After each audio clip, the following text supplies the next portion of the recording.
All right, there we go. And we're live, and we have a guest coming back to the show, the one and only King Soloman. Obviously, it's a Hip Hop Hustle podcast, and it's been a little while, but man, it's great to see you doing really good things. I mean, you just dropped a music video, everything on 2020. I mean, I've been listening to that for like back to back now. It's super catchy. The trumpet in the background is dope. It just came out so well. And then obviously you also dropped a single as well. So you've been absolutely just killing it at the moment, which I love to see. I love to see everyone doing well. Everything 2020 was the track. I always fuck up the song names, and Miami Beach was the single that just came out as well. So make sure you check him out. But no, man, it's great to have you back. Thank you. No, it's glad to be back, man. I'm really happy you have me, bro. Like, that was some introduction, man. I gotta give it to you, you know. But just real quick, man, the same way that you were saying I'm putting out music videos, putting out singles, like I see that same hustle in you with the podcast, always interviewing new people, always getting big figureheads in the industry. Like, you know, you're stepping up too. So I'm glad that we could both be here. You know, right now I feel like we're both just like, you know, filled with momentum. So I'm glad to be here. And, you know, like you were saying to everybody out there, listen, man, we got everything 2020, new music video. We got Miami Beach. We're here to, you know, just show love and give you guys a little detail into how all this even happened. Exactly right. And also the cool thing is, obviously King Soloman was you were early on in the podcast. It was even before I had this room. You know, the camera was way worse than this. I had a long beard. It looked like I was a homeless man coming off the street, picked up a mic. But, you know, it's good to see. It's good to see. Like we said, it's like you asked for $1 on the street in your cup, and it's like you got enough change. So you bought some microphones. Yeah, and I figured out how to use a computer. I like didn't know what I was doing. It was like too close to me, and like it was blurry as shit. I didn't release any of those video clips, but like go to the podcast, you'll be able to listen. You can hear the audio quality isn't as good as well. It's just how it is. But no, man, hey, you awesome gotta upgrade, man. Yeah, you gotta upgrade, man. No, I'm glad to be back, man. I really am, and I'm happy I could come out here, talk about the music video and everything. You know, it's been a crazy process, man. I never even thought that I would release this music video at first. You know, it's like everything 2020 was supposed to be released in 2020, and now it's like 2022. You know, it's been like a crazy ride. So I'm just happy to be here, man. You know, let's make some history happen. Now you got some good equipment because, you know, you got rid of the beard. You know, you upgraded. I want to say something about both of us. It's not that we upgraded the profession. I think it's that we upgraded our just lifestyle. You know, like everything got upgraded. Yeah, I think it's just, you know, every single day, and I always say this to my friends, is like, I'm never like I do something and I'm like, what's the next thing I got to do to level up? Like it's never enough. Yes. Like no matter where you end up, and I can kind of see it, and it happens with, you know, people always talk about like billionaires and shit, and like when will they ever be satisfied? But they're never satisfied because like that's true. You could be satisfied at 500 million. Like what's the difference between 500 and a billion? Like it's a big difference, but at the same time, like you start comparing yourself to others and you start competing, and then you're like, I want to push myself to that next level. We're not billionaires, obviously, but it's like, I think it's like the same mindset of like, just never quit and just always set new goals. Yeah, it's so true, bro. It's so true. I mean, all these guys, they just get caught up in that mindset of just having to like keep growing and keep working. And that's really what pushes them. Like, that's what pushes us. It's like the same thing, you know, obviously some people do it on a whole nother level. You know, I got belief in both of us. We're going to make it there. But like, you know, that's really what you got to hone in on, that focus, man. But at the same time, they got so much money. They don't even care about anything, bro. Like, yo, they can do whatever they want, bro. They got probably like, you know, secret like submarines and stuff like that, like traveling everywhere, you know. I don't know. I think Warren Buffett doesn't do that shit. Like he is an old dude. He's just like, he's like an OG billionaire, like a billionaire. He doesn't he doesn't splash the cash. He just invests all his money and shit. Like he must be the most boring man to hang out with, but like the smartest guy ever. It's true. I mean, bro, the truth of the matter is that, like, you hit me with the one person that is not going to act like that. But majority of individuals these days are all going to be going nuts when they got a little bit of cash, man. That's true. That's true. But hey, I can't, they got it. And, anyone can do it. You just got to like find your niche, and it's all about the hustle. But man, I was going to ask you everything 2020. Do you feel like, have you gone like, you know what, maybe I won't name the songs after years anymore? Because then, like, you know what I mean? Because do you feel like now, like, it took a long time and now people like, hold on, it's 2022 and it's 2020. Like, do you feel like that the naming of it, you were like, back in hindsight, if you could name it everything 2022, like, because obviously the music video drop now would have been a little bit easier? All right, so in order to answer that question, I gotta go back a little bit, but straight up, like, yeah, like releasing it now definitely would have been a little bit easier. But the whole point of naming it everything 2020 was just to encapsulate a moment in time that everyone was really feeling a certain way. If I was to say everything 2022 or 2021, it wouldn't have like that same impact. I feel like 2020 was such a like chaotic year for everybody, for the whole world.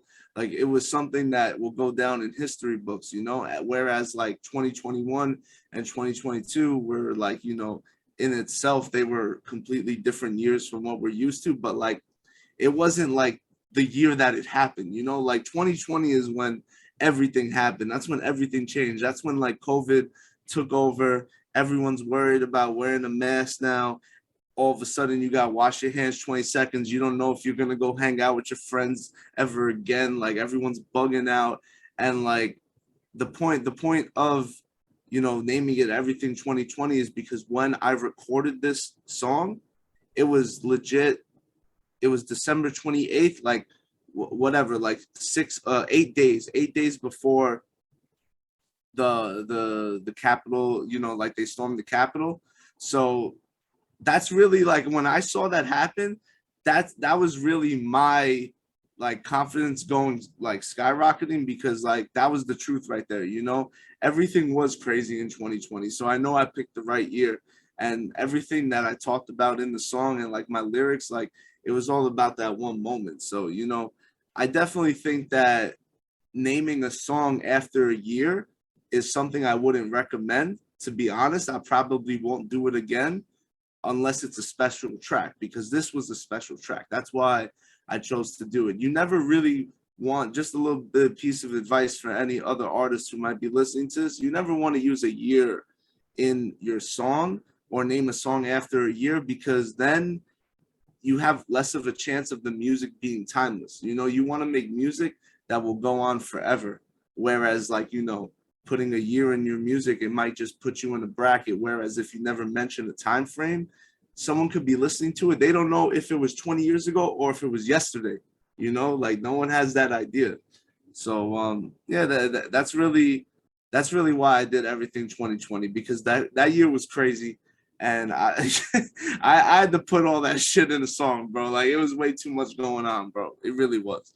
To be fair, though, Dr. Dre released 2001. So if it's good enough for him, I think it's good enough. But I think, like, I don't mind using a year if it's like a year in reflection, or like it's not. Like, if you're okay, if you were like, oh, maybe I'll go back and I'll put like 1998 or whatever it is. It might be like an iconic moment in history and you want to rap about. To me, that is cool. Like, when an artist is like, I'm going to rap about it from like 2022 perspective, but I'm going to rap about a year that happened, before I was born, or, when I was young and now I've learned about it, whatever it might be. I feel like you can do it. I just feel like for this song, for you, I feel like you were like ready to go, and then COVID happens, and then it's hard to, I feel like everyone thinks it's easy to make a music video. Yeah. And then you start making a music video and you're like, holy shit, this is fucking really difficult. And there's so much that goes into it. It's crazy. I mean, look, first off, Dr. Dre's album was special. So my man, he can name any album a year. But like this song was really, the only way it was created was because of COVID and everything that happened 2020. And like, you know, it's not so much on COVID, it's just on the reaction. But like everything that was going on at that time was very, very stressful. Like I would say, like, I'm at a different peak now. Like the other day I just performed with Kosher Dills and opened up for Nissan Black, which are like two pretty big guys like in the Jewish rap game. And you know, it was a nice opportunity. But like back then I was at a different peak. Like I was getting performances when I never had. Like I was getting at least like 4 gigs a month when I used to have like maybe 1 gig in like 3 months, or like no gigs at all.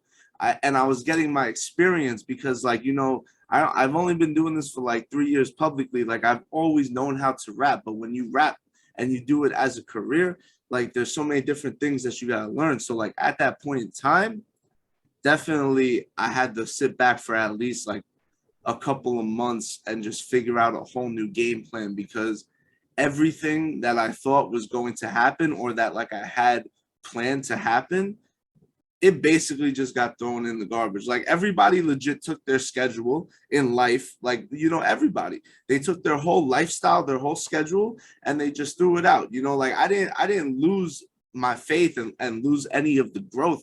I kept making content. I did different things with my time. I reinvented myself in a way, but like, you know, initially the first thing to do was like, all right, I'm taking everything off my plate. I'm not even worried about money at this point in time. I'm just worried about what the hell is going on. What am I gonna do?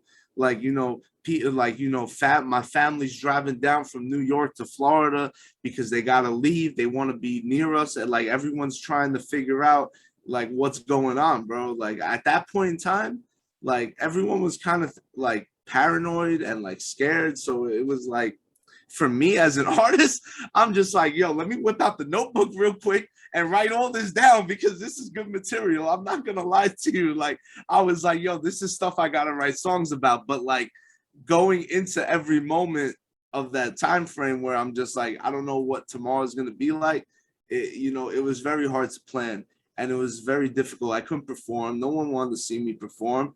They didn't even want to see Jay-Z perform. They didn't want to see anybody perform. You know, they were just trying to be safe. I would have seen Jay-Z perform. I would be the only motherfucker at that concert. I feel like people would have seen, but I get you. Like there's a fear. There was like I would have seen Jay-Z too. So Jay-Z, if you come out, I guarantee you'll sell out. Guaranteed. And if you don't, I'll pay for it myself. No, imagine if I was the only guy there. Can we get that in writing? Yeah.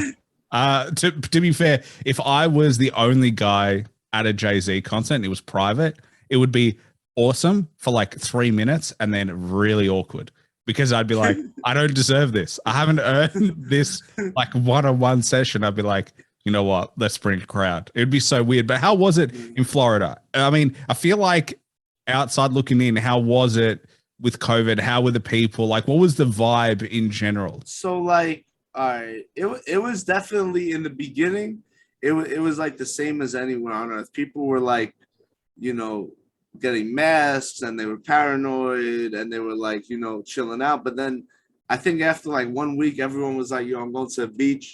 like I'm trying to go to the club.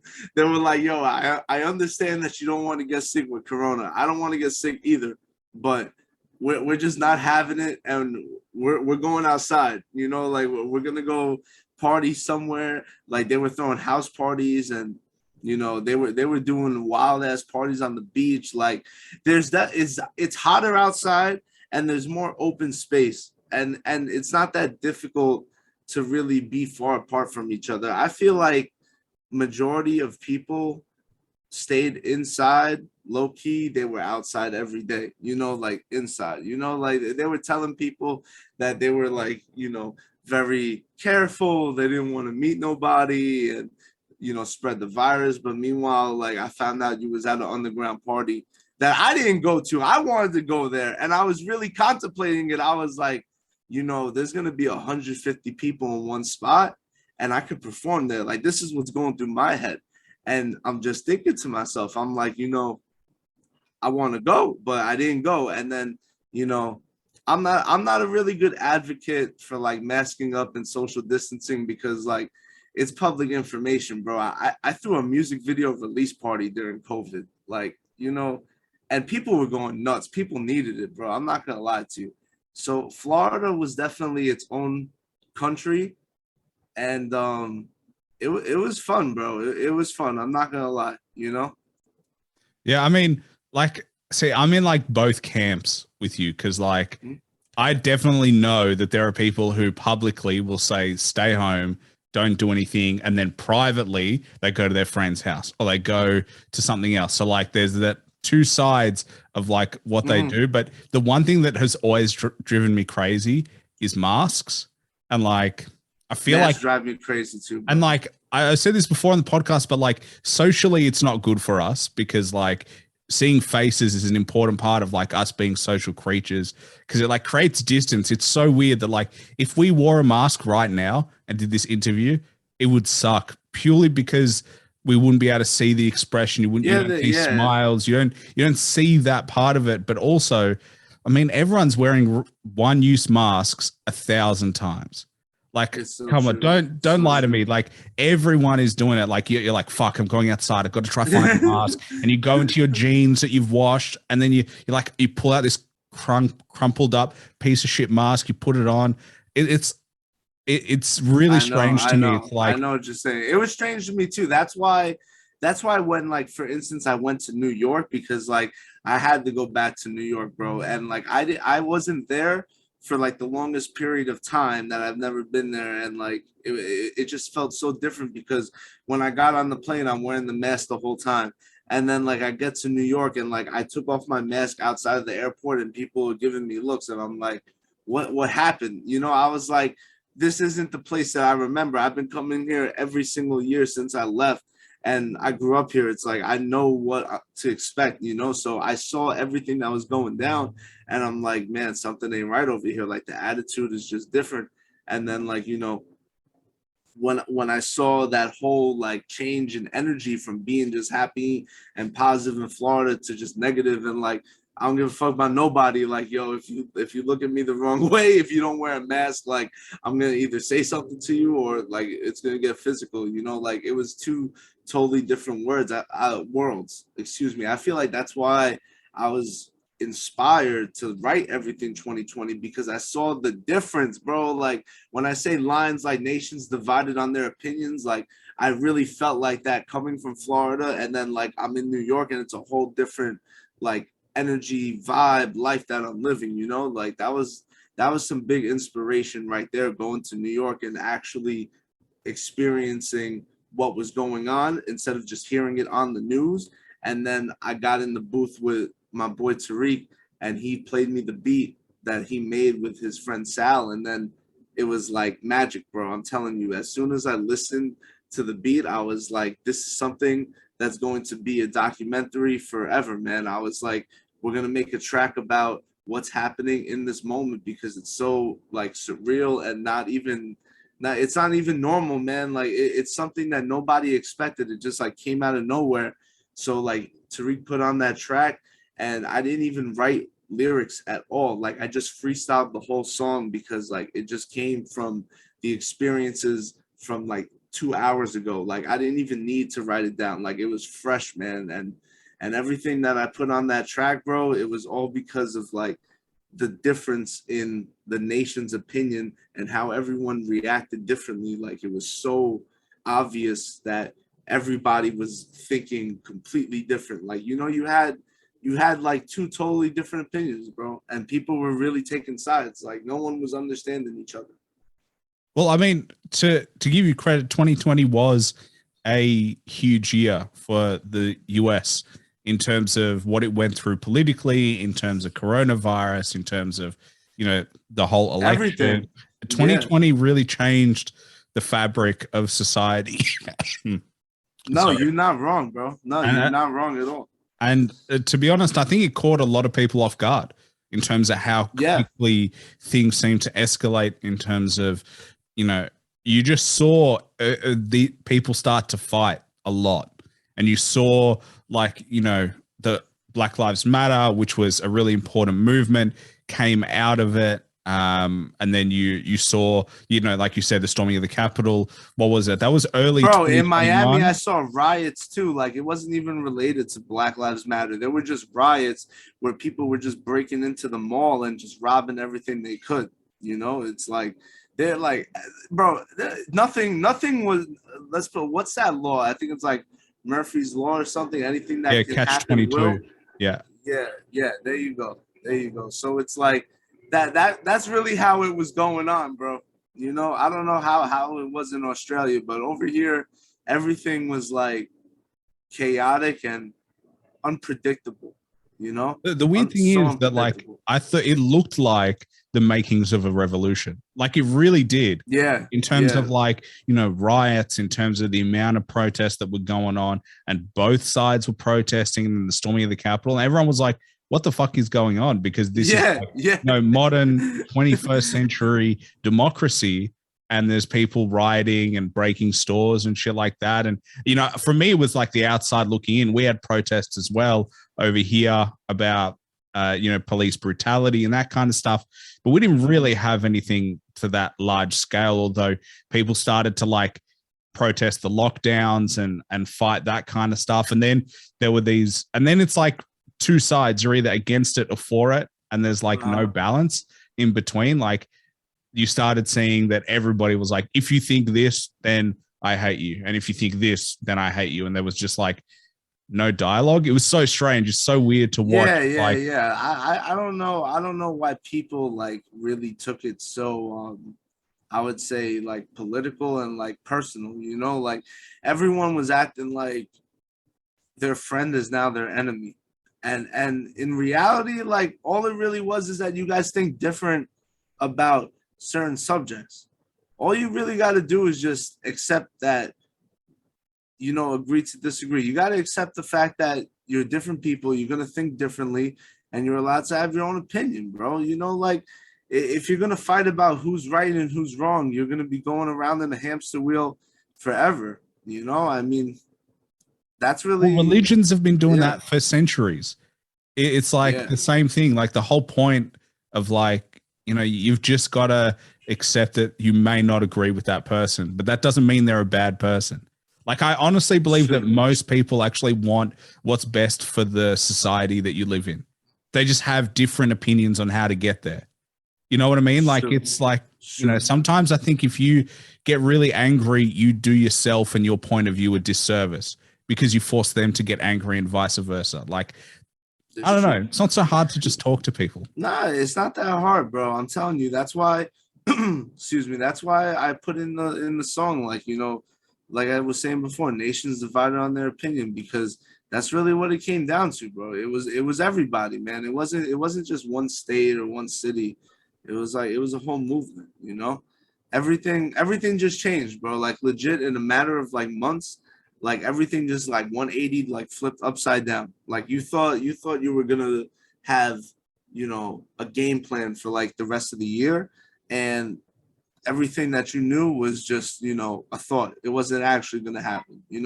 Everyone thought we'd be done with masks in like two weeks. I remember that. Everyone was like, bro, give it 2 weeks, bro. 2 weeks and we're done. I promise you. And then that 2 weeks turned into like 2 years already. That's why in the music video I highlighted the mask so much, because you saw right there that everything in 2020, the number one thing that you could take away from everything is that masks are now like a common part of the society. And like, me myself, like, I'm not really that big on it, like, I think that it I think that it gives people like a false sense of security, that they actually understand, because I'm wearing a mask, I'm gonna be safer. But like, that's just a false understanding, but whatever, bro. I'm not here to like, get in depth and spread my scientific beliefs. All I'm saying is us that two guys, both non-scientists, who are not really. Don't listen to what we say.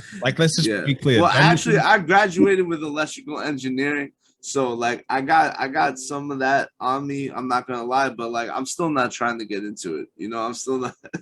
I'm just here to let you know the number one thing that left me, like, that you should leave with after watching that video is that masks are now part of the society. That's why it's so widespread in the video, because like I don't even wear masks like that on the daily, but for the video I just had to showcase how I'm feeling, you know, and it was just annoying, honestly. Everything that you did, a mask. Well, I mean, and you do you. If you want to wear one, Yeah. wear one. And, you know, people will hate if we say that you don't wear one if you don't want to, but whatever. Don't listen to a word we say.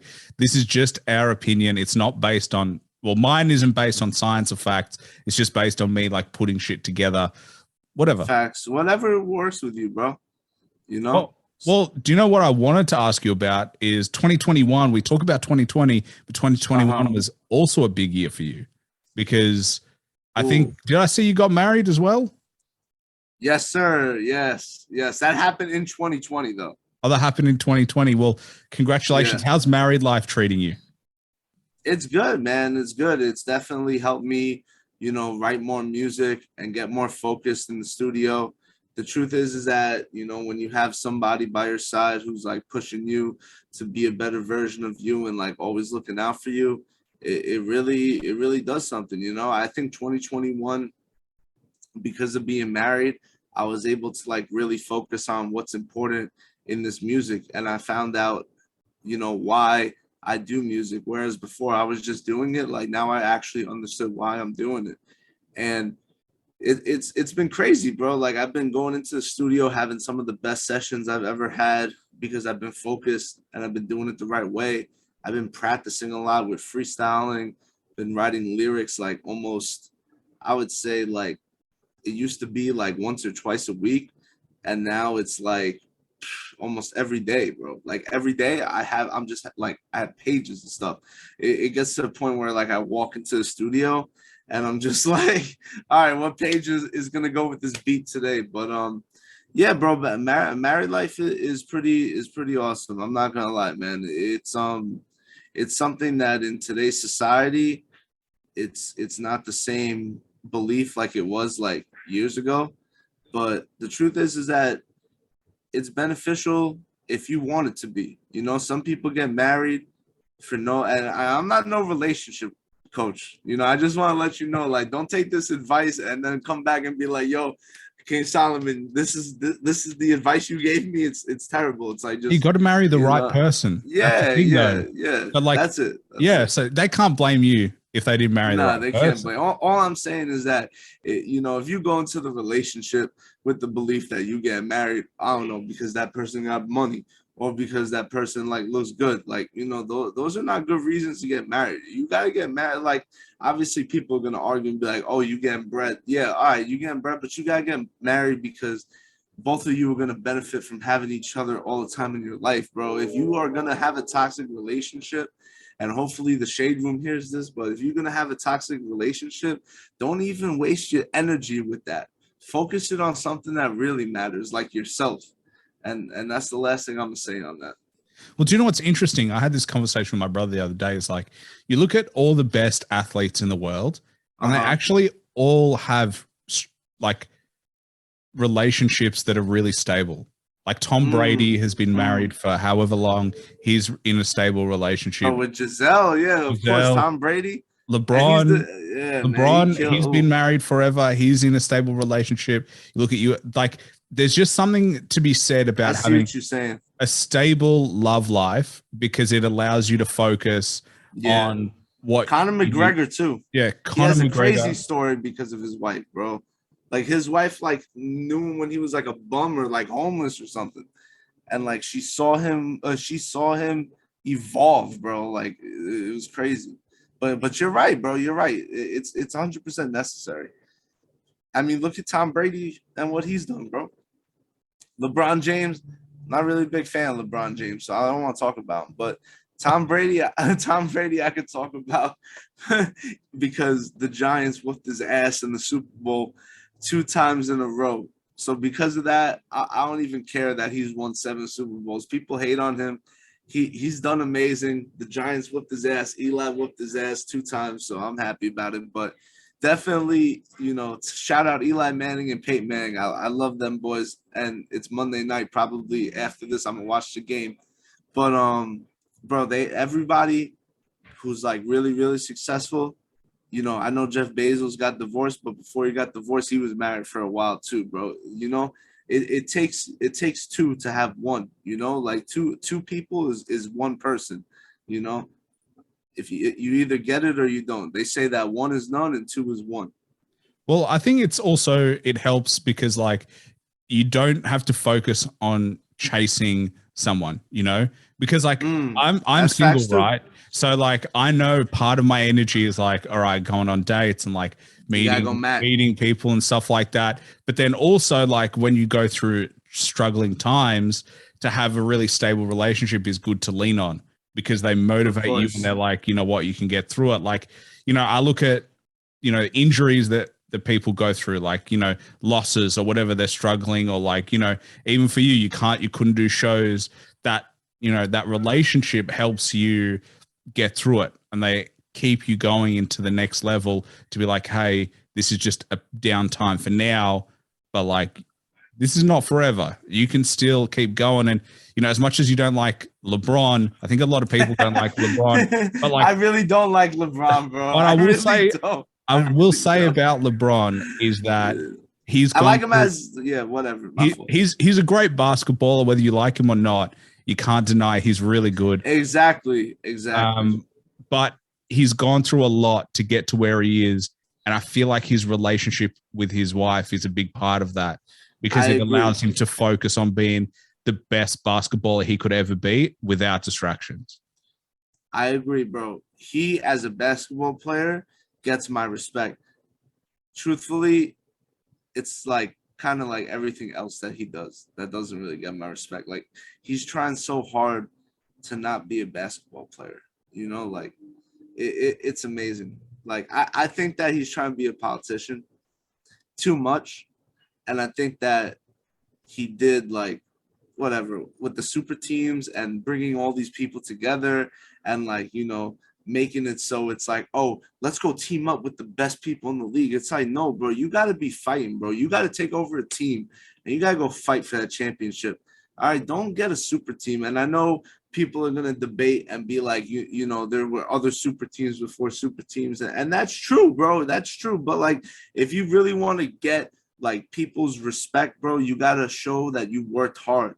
You know, that's why like when he got people's respect when he won his first championship is he worked hard.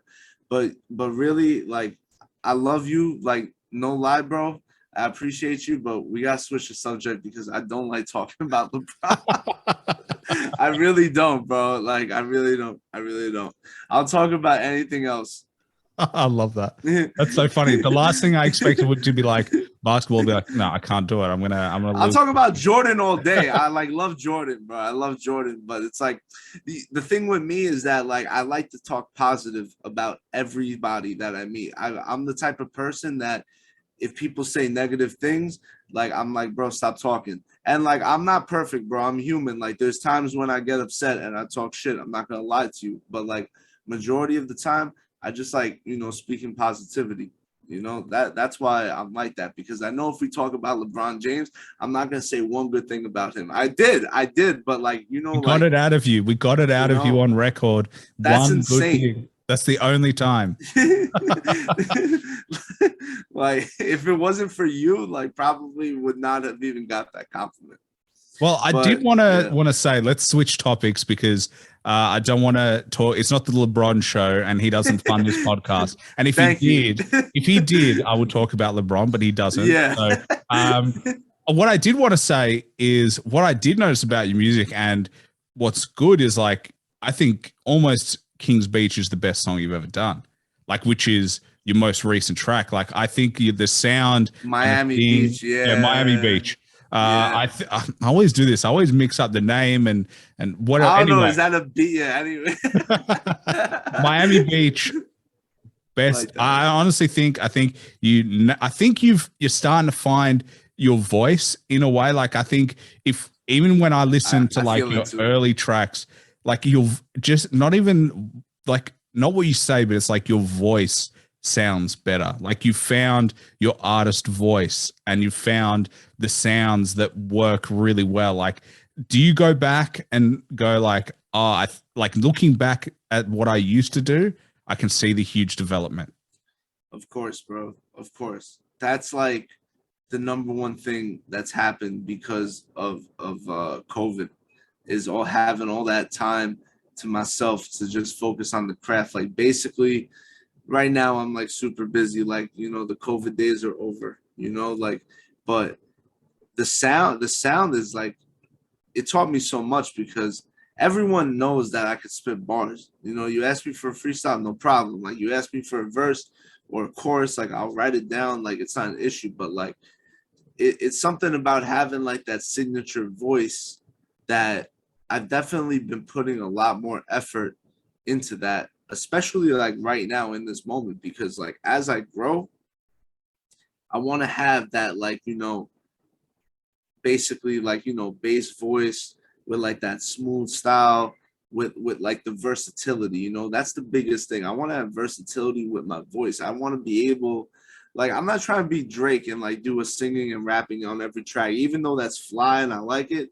Like I'm not trying to do that. Like I just want to be able to like move in and out of any flow that I want, and that all happens by me just being like confident with what's going on.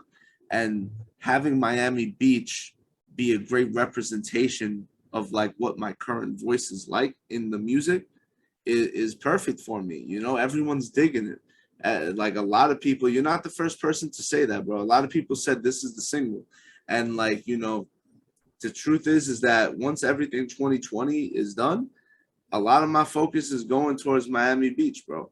You know, I dropped it at a time when basically my whole family and like everybody down here started getting, you know, like the variants and stuff like that. They started getting corona again. So like things were like, you know, still happening, but you know, a lot of things had to be played. And I basically had my boy record a bunch of footage on his iPhone, and it was like freak accident, bro. Like usually everything is sent to me right away. And like he sent it to me on, it was like Google Photos, something so weird, instead of just sending it to me on like WeTransfer. So like we were at the beach and like legit, he went swimming with me after, he went swimming after I left the beach, and he destroyed his phone. But I was like, damn, that sucks. I was like, man, you just got a brand new phone. And I was like, you know, did you send me the content? He was like, bro, who the fuck cares about the content? It was like, who the hell even cares about the content, bro? I just lost my whole phone. I paid like $1,300. I'm like, so where's the content? and then he's like, I sent it to you. So I checked Google Photos, which I never used before. It's like the weirdest thing, and I can't access it. And I'm just like, I'm trying for hours. To make a long story short, I couldn't access it, and I had a lot of content related to Miami Beach that I wanted to drop, but couldn't do it. And that, you know, no excuse. You know, I should have been out there making content the same day, but you know, I didn't properly roll out that release. So now after everything 2020 and after this little, you know, I would say engagement, you know, session that I've had over the past like month, just getting people back into my world and getting the music video going, having them listen and follow up on everything I've been doing. Because most of 2021, the truth is, all I did was just really focus on myself. I did enough on social media to stay relevant, but I wasn't pushing myself like I am like right now. You know, I was just dropping singles and I was showing people my progress, and I was just doing what I'm normally doing, but I wasn't really, you know, I would say motivated to do anything more than just drop some singles and drop some freestyles. I wasn't trying to drop albums. Like this year I'm going to drop albums. I could guarantee that to you, you know? So it's like, I know we started talking about my voice, but like all this stuff, you know, really relates to it. I promise you, you know. So long story short, yeah, I feel great that my voice is sounding amazing on Miami Beach, and I want to keep that going. Well, how did you work on the voice in particular? Because like it's such a unique thing to work on, because I feel like, you know, unless you like, I talk a lot. So like I'm aware of what my voice is doing. I know when it's like lower or when it's higher, and like you start to be attuned. But how do you actually specifically start to be like, you know what, I'm going to work on this tonality, or I'm going to work on pitch, or I'm going to actually train to get to a certain point? How do you do that? Really it just comes from experimentation and lessons. You know, it's like you gotta speak from your diaphragm, you know, like when you get sick, for instance, and your nose is stuffy, like you sound more nasal, you know, like I wouldn't be able to rap when I got a stuffy nose. I wouldn't sound the same, you know. But like if you use your diaphragm and you talk like this really big, and then you switch it back down and then you talk a little bit higher, you know, like basically just use your diaphragm. You and circular breathing, which is like really difficult. I can't even do that. But like circular breathing is basically like as you breathe out with your mouth the words, you're breathing in with your nose. So it's like, you know, the airflow is always constant instead of having to like say, you know, I'm making the moves, I'm making the moves. I'm making the moves, like, like instead of taking breaths, like you're always going. And I would say the number one thing to work with is your diaphragm. Like speak from your belly. Like opera singers, my boy who's an opera singer, like he is like, bro, he's like a twig. I'm not even trying to violate. Like dude's just skinny, but when you hear him talk, bro, or I'm sorry, when you hear him sing, especially when he gets deep, bro, you would think the dude was like 500 pounds.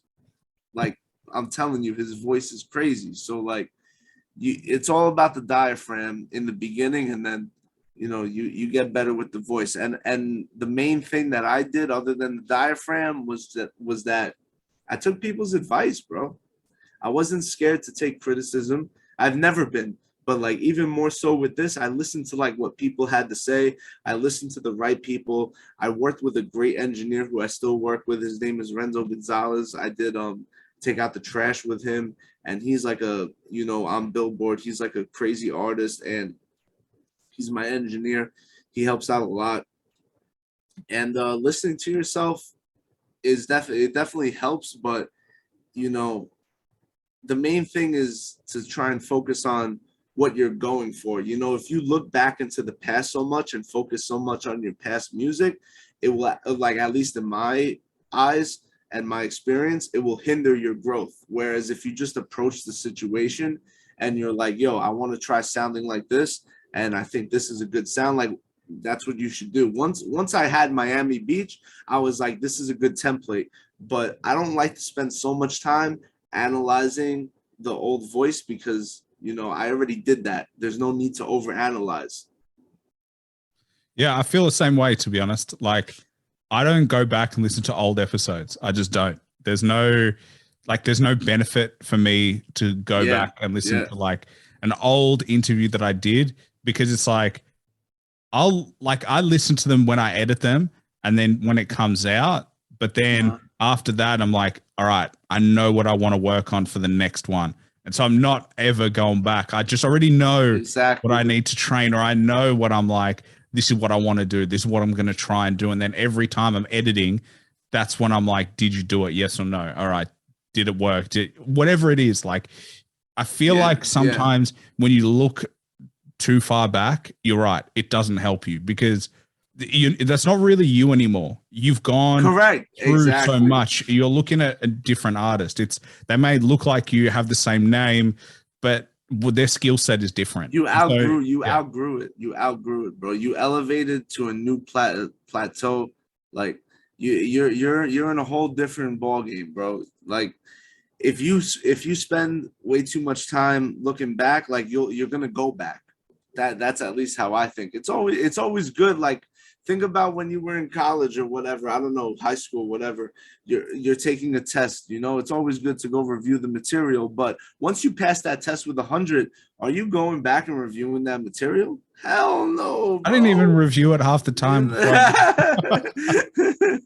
Yeah, that's like one of my other lines when I was like, I sit on my ass and I still pass. But that's how it is. That's how it is with the music, bro. It's like, for instance, I Need That and Wish Me Well. The successful songs, I will always go back when I need it. But like, I'm not going back to try and sound like that or try and think like that. I'm going back to just hear, what I said, how I said it, and the sonic vibe of everything combined. That's really it. And sometimes it's not even the song. Sometimes it's like I did something new with how I pushed it, how I marketed it, how I did the release. So there's so many elements to it that it could be as good as any other track that you've done, but you could have changed something different on the business side of it that has pushed it to make it more successful. So being aware of what changes you've made is really important to understand what the next changes are. If you just go to, I just think a lot of people get stuck in reviewing their work for too long. It's the same thing for dropping music. I feel like a lot of artists are too critical, and then there are the flip side artists who are not critical enough. And it's finding that balance and having people around you to be like, hey, to be fair, that wasn't good. You need to do better. Or you need to release this, because otherwise it just sits there and gathers dust, and then you lose all momentum. You just got to find your right balance and your right rhythm. Yeah, that's the way it should be, man. Everything should go. I agree with 100% what you said. Everything should go just like that. It's actually funny because with everything 2020, when it wasn't put out yet, but it was still in the development process. I basically recorded the song and we were filming the music video, and after we had all the shots, like I said, we didn't release it right away. So when you're going back to the drawing board and you're constantly using the video as a canvas and you're trying out all these different ideas, that's the only time that I recommend you actually go back and overanalyze and then change your work, because it's not put out yet and you have the ability to edit it and do it in a different way that you never thought was possible. We actually wanted to really make an impact. So we were in the editing process of this track for about, I think it was 7 months. And every month we had a different edit.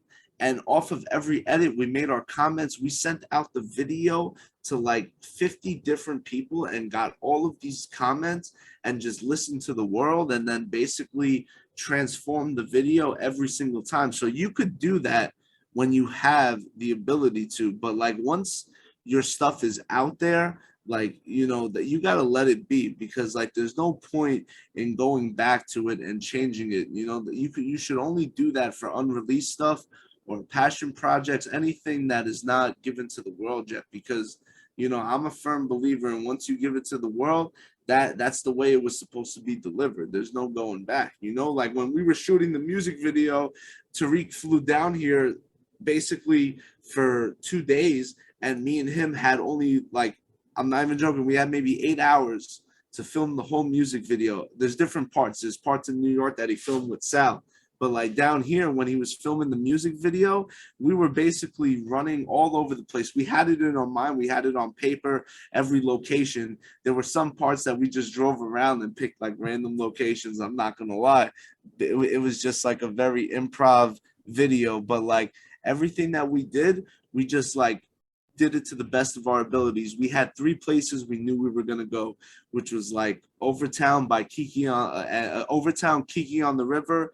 I'm sorry, 4 places: Bayside Marketplace, and then the giant egg in South Beach. And do you have to get permission to film in those spots, or can you just go? Usually, I mean, not it's public. It's all public places. So all you got to do really is just bring a cameraman and get to it. Remember, in my video, I didn't have a bunch of people in the background. It was just me. So everything was just a guy, in someone else's point of view. It's just a guy being filmed. It's not a whole production.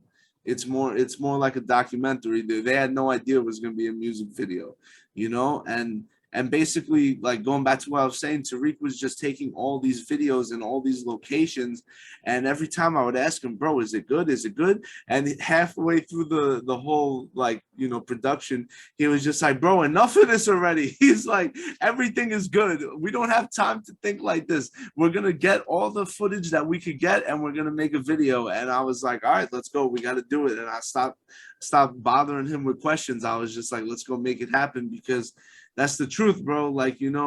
you can't look back, you know. Like, it's good sometimes in certain situations, like the one I gave before with, you know, putting out like a different you know, track or going back to it. But like, you know, majority of life, you can't live in the past and you can't go back, bro. You got to just accept it for what it is and move on, bro. If that, you know, I mean, everything 2020 is a great music video, but I could sit here and talk to you for like maybe 2-3 hours on like all the lessons that I've learned from like shooting this video to like the whole production to the post production to everything about this video was just a giant learning lesson. I'm not gonna lie, man.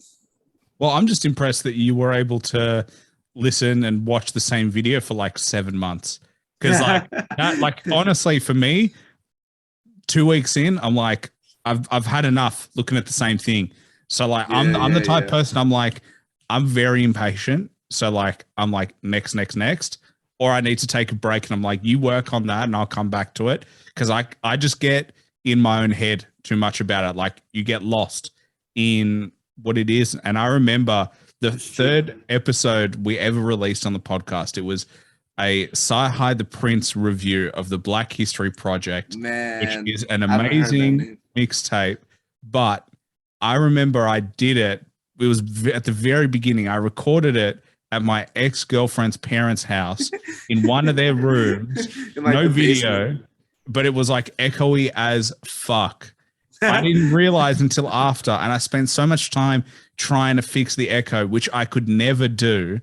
And I just ended up releasing it, but it was like, sometimes you just got to own it. Sometimes you just got to be like, this is not perfect, but like, trust the process. I learned from that point on to like walk into every room and make sure that I understand the echo to make sure I'm never in that position again. No, I think that's the best thing that you possibly could do. You know what I'm saying? I mean, you always want to be one step ahead, and just putting yourself in that mind state, I feel like you're never going to fail. That's just my personal belief. Well, I think the mistakes are good though. You need to make the Yeah. mistakes.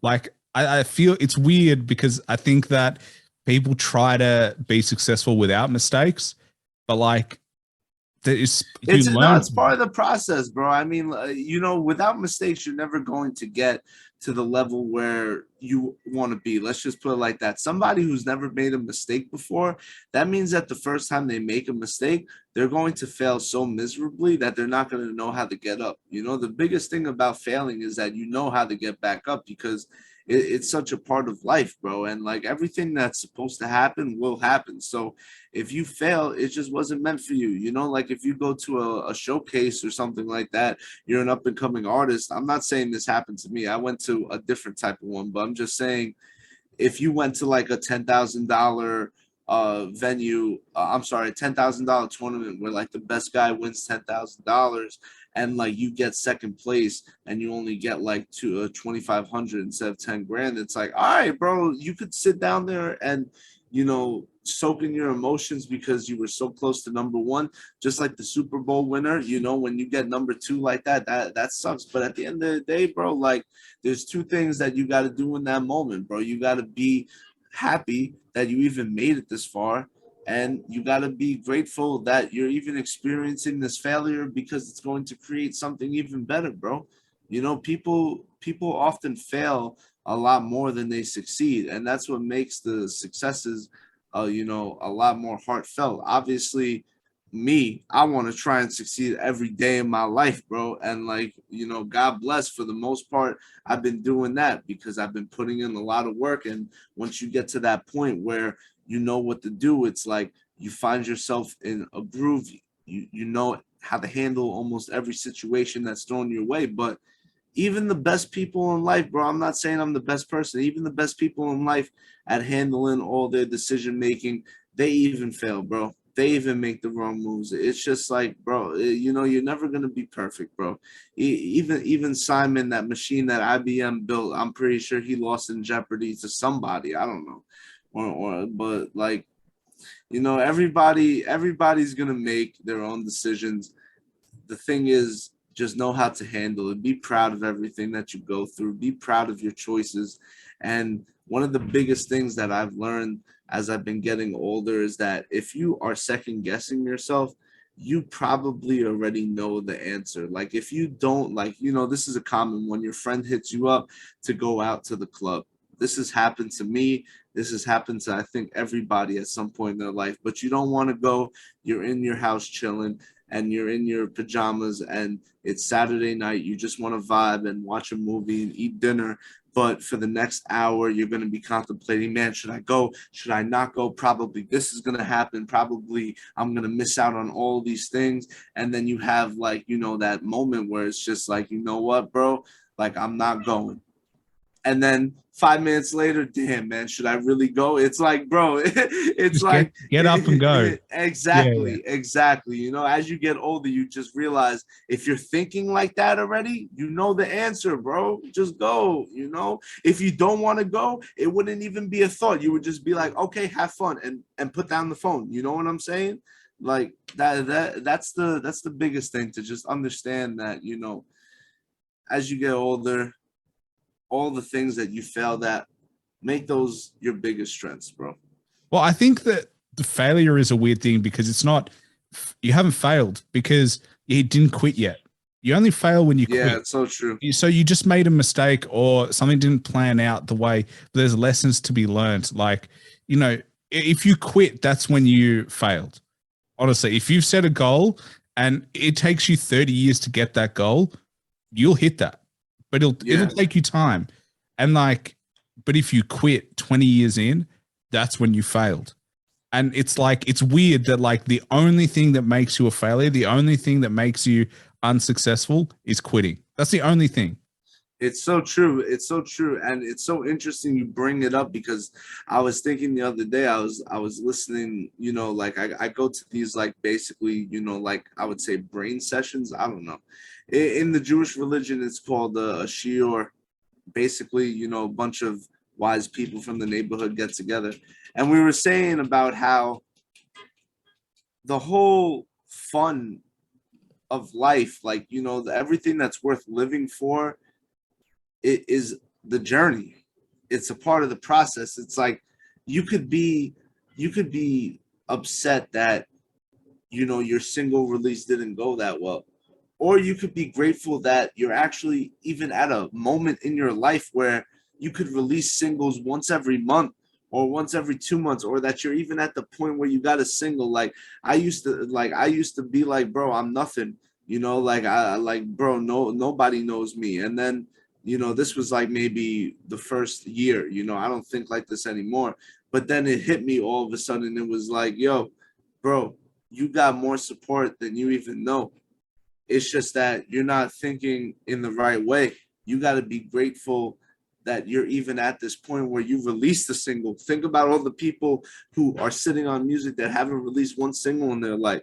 You should be grateful that Wish Me Well got 1 million streams on SoundCloud. Think about people who put a song up and they got 14 streams and they don't even got one comment. You know, it's like, if you sit, but see, that's all comparing. But the truth of the matter is, like, if you just think about how far you've come and how fun the journey has been, and like what you've learned and where you've grown and what you used to be and what you are now, like if you put it into perspective, bro, you're always going to be satisfied. I'm telling you.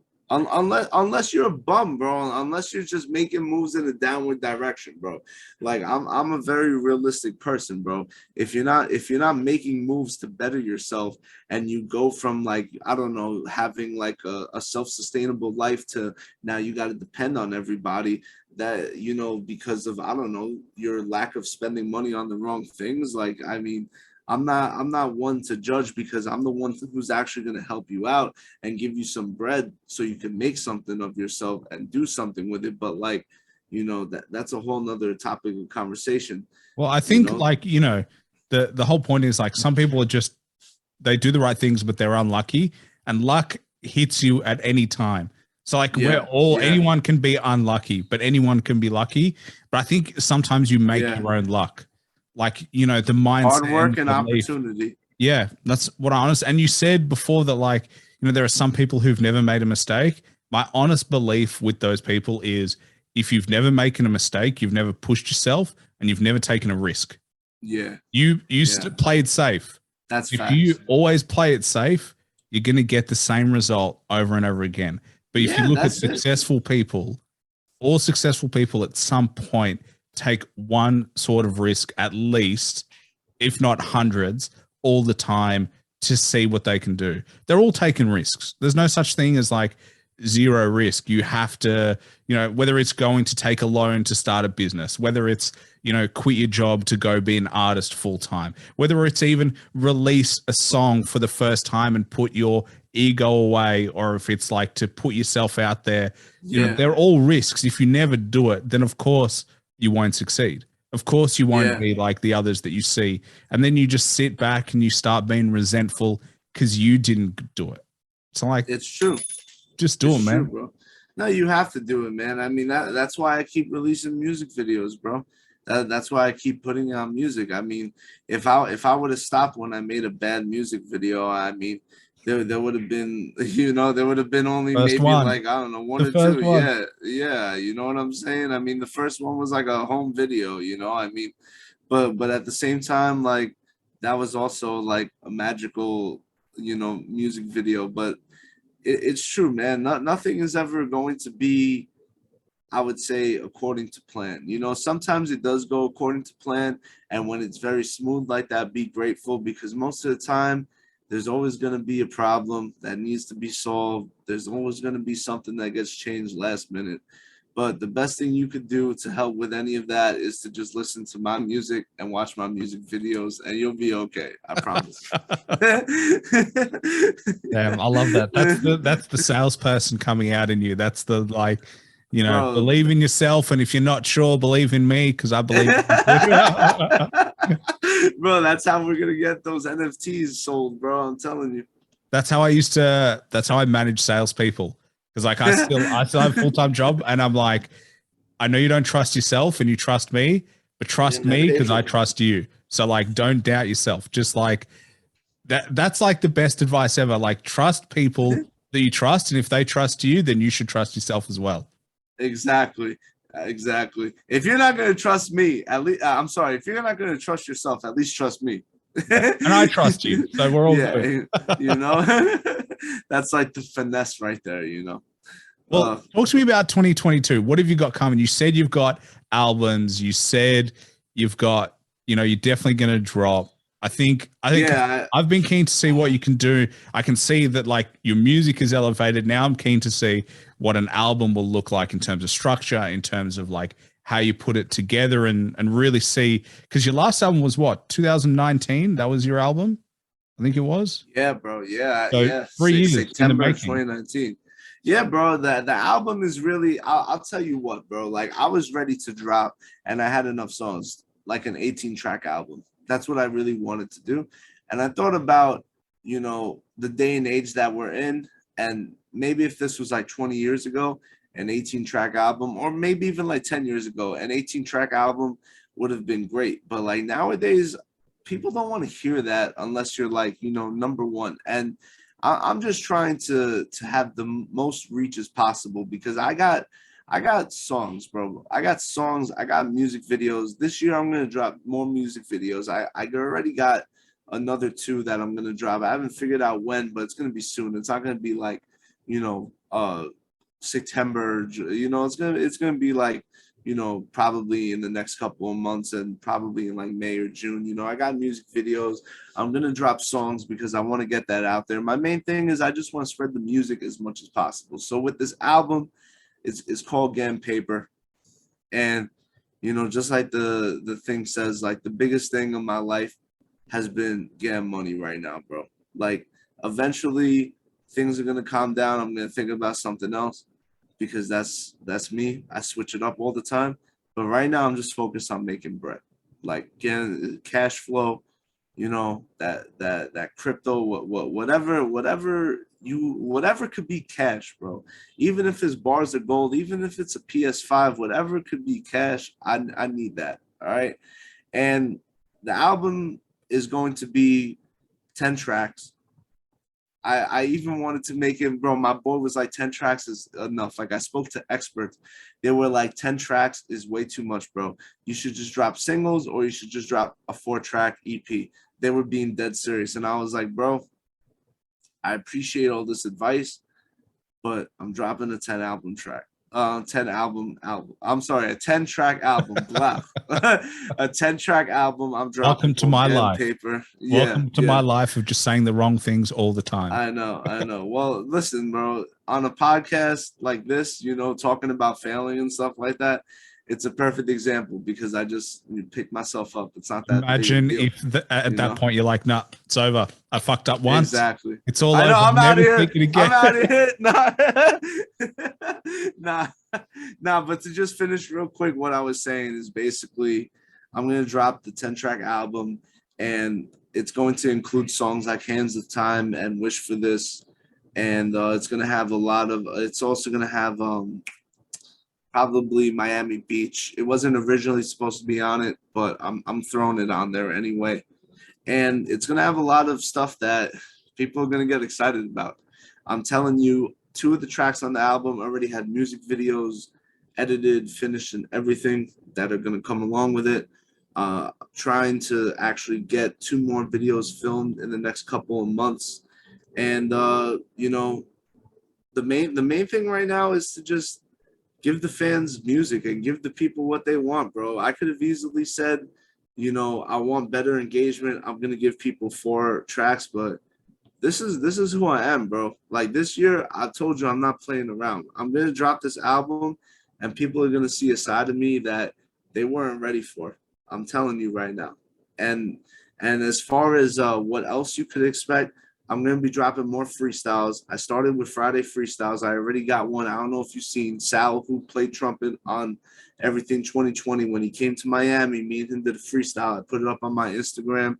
He was playing his trumpet, and I was freestyling over it. Some dude hit me up, and he was like, bro, how'd you even rap over a trumpet? You know how hard that is? And I was like, I love this type of stuff because now not only do I get to teach, but I get people interested in stuff that normally isn't mainstream, like a jazz rapper. And I'm finding myself as a jazz rapper. It's crazy because I'm doing this album that's going to be straight hip hop, like maybe even a hint of trap and like a little hint of pop, but like most of it is just hip hop.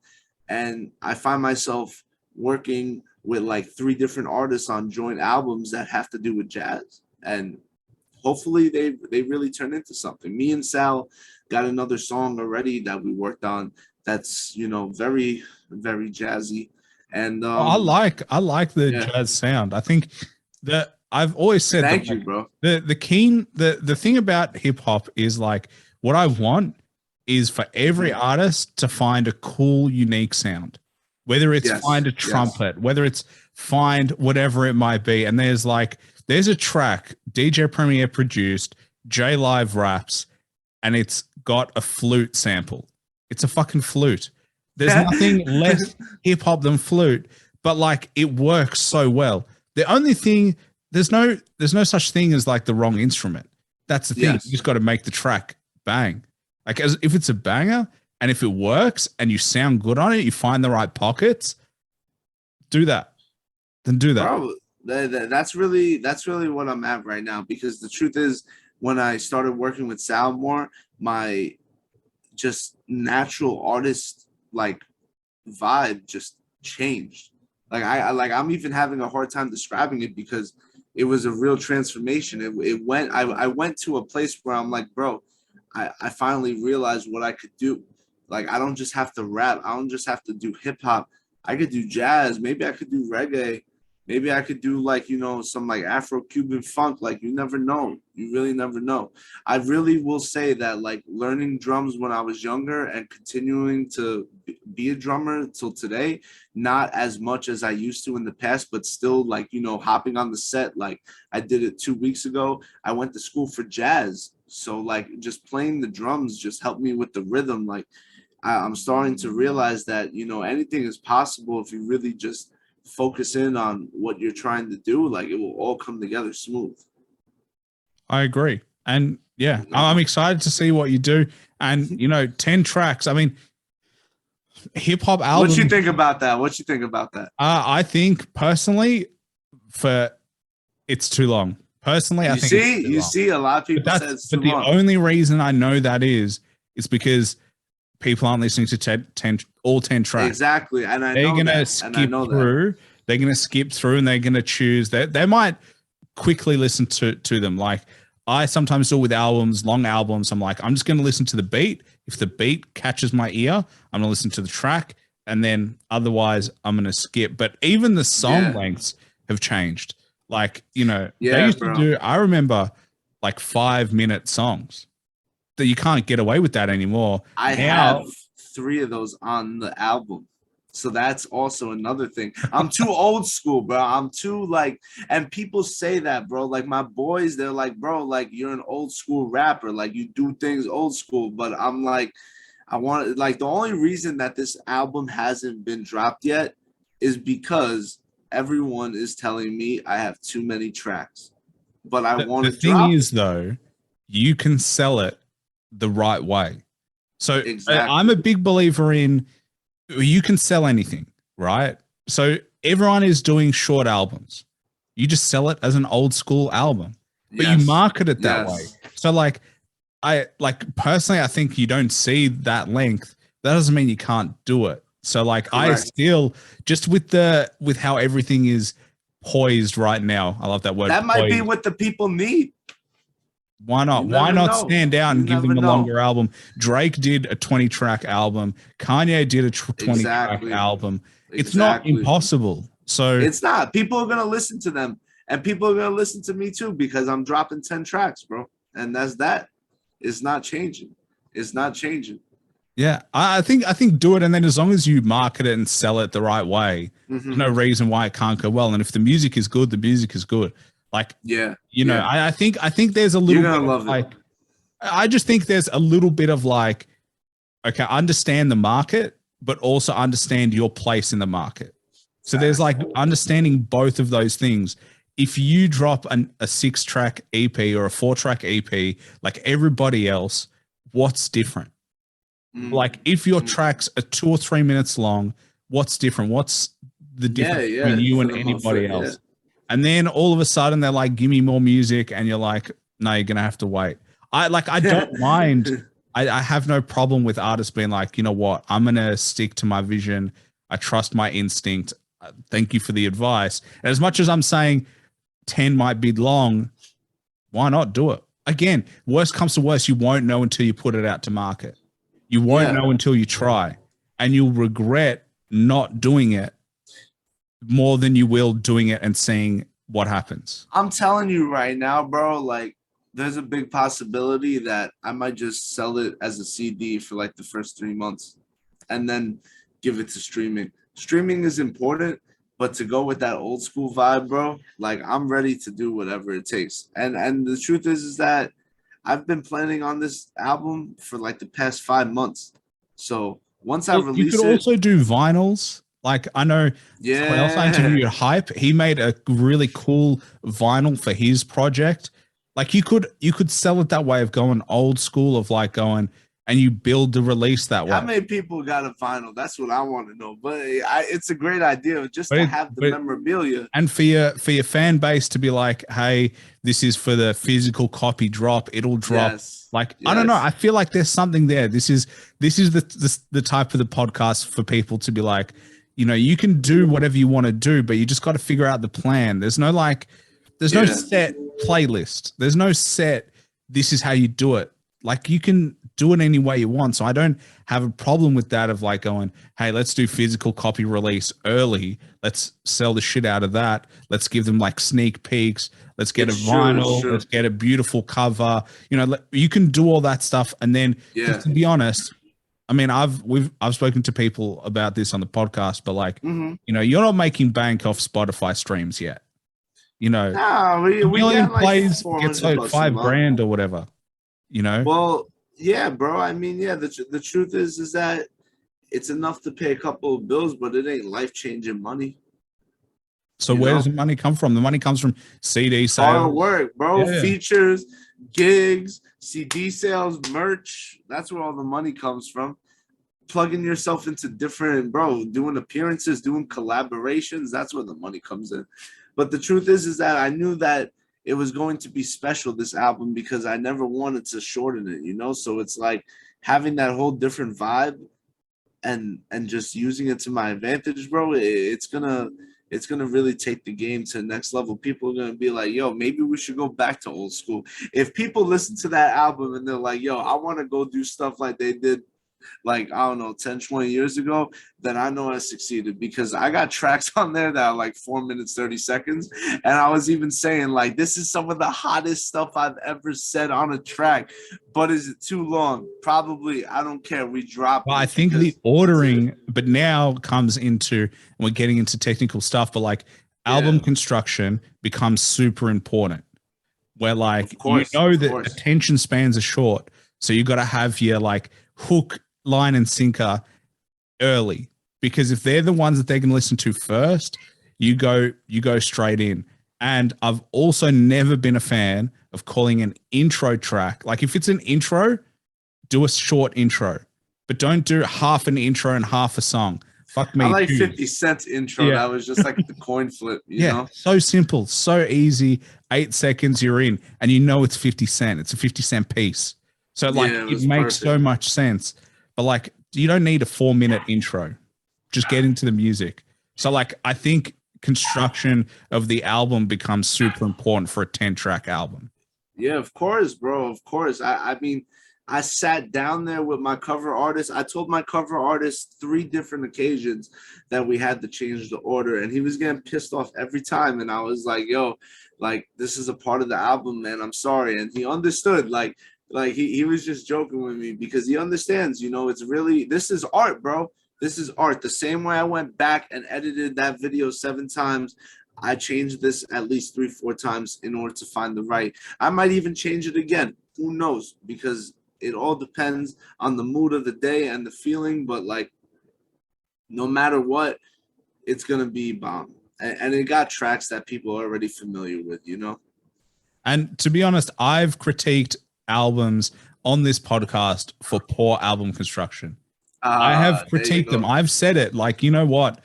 There are some albums where it's like a banger followed by a really mellow track, and it just doesn't hit. It doesn't make sense. For me, the one that comes to mind is Stormzy's album, Gang Signs and Prayer. I found the transition between gangster tracks and like soul prayer tracks too jarring at times. Like he went from really hard, aggressive beats and then something so soft that like I was like, I can't handle the jump. So like that's why I like Hands of Time. Because Hands of Time is like that jump song. So I hear that.